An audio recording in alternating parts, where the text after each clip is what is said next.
Hey guys, welcome to Get Curried. This is Varun Inamdar, and today I'm going to show you one of the quickest ways of making a mutton biryani at home, and that is keeping the aroma and the flavors intact. So let's begin.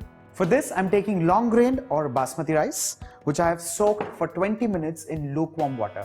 Simultaneously, what I had also done is kept some water here to boil.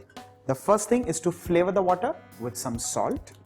We need to keep in the salt a little extra because that all needs to get soaked in the grain of rice. To this, I'm adding in a tablespoonful of ghee. Along with this, a tablespoon of ginger, garlic and green chili paste. Finally, some whole spices. The first one, bay leaves, followed by some cumin seeds, 8 to 10 cloves, a few cinnamon sticks, 2 to 3 green cardamom pods, and 2 black cardamom pods. Let this come to a roll boil for another 2 to 3 minutes. And in the interim, let's start marinating the pieces of mutton.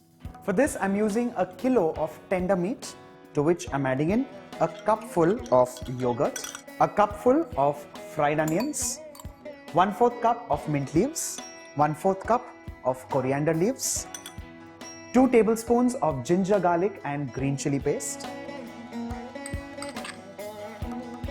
a tablespoonful of ghee, some slit green chilies, and now time to add in some spices. Let's first begin with 2 to 3 bay leaves, followed by a teaspoon of cumin seeds, a tablespoon of red chili powder, a teaspoon of turmeric, a teaspoon of garam masala powder, a few strands of saffron, 2 to 3 pieces or sticks of cinnamon, 8 to 10 cloves, 2 green cardamoms and 2 black cardamoms.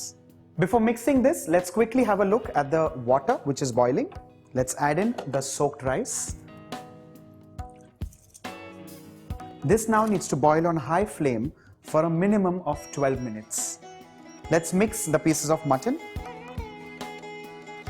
If you have some time at hand, at this stage you can now let it marinate for 30 minutes. But since we are doing it the quicker way, I am letting the pressure cooker do the magic. So let's turn the flame on and let's add the pieces of marinated mutton into the pressure cooker. Let's scrape in all the masalas and the yogurt. At this stage, I'm adding in sliced tomatoes, followed by salt as required. In this case, instead of water, I'm adding in milk. That's going to make it richer and flavorful. Finally, just a tablespoonful of oil. Give this a nice mix.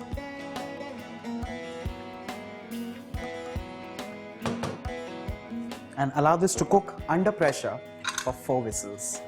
Let's quickly check on the rice as well, without stirring vigorously and without breaking the grains of rice. We do not need to cook this in its entirety. The rice needs to be 3/4 cooked. Let's drain this off. We need to be extremely careful with the steam that's jutting out at this moment. The trick to make the perfect biryani is to get the proportion or the ratio of the rice and the mutton right. In this case, I have used 500 grams of basmati rice to 1 kg of mutton. Now let's wait for the mutton to get cooked. It's been 4 whistles. Let's turn the flame off and allow the pressure in the cooker to subside completely, and this may take around 10 to 12 minutes. The pressure of the cooker has completely settled. Let's check the doneness of the meat. The meat has cooked perfectly. Let's now move on to layering the biryani. For this, I'm going to use the same pot in which we had cooked the basmati rice. I'm going to build this up in layers, the first one being meat and the gravy, followed by the cooked basmati rice, very carefully without breaking the grains of rice.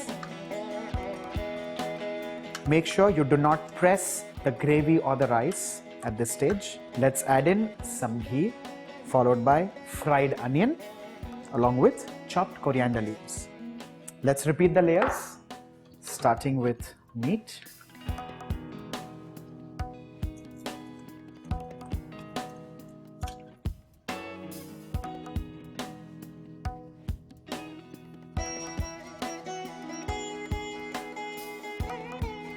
Finally, Let's cover this with a lid and cook this for the first 7 minutes on high flame and the next 7 minutes on low flame.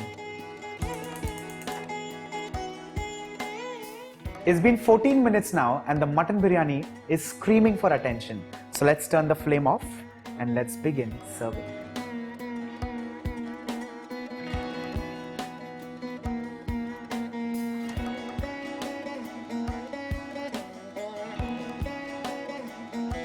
Finally, let's garnish this with some fried onions and chopped coriander.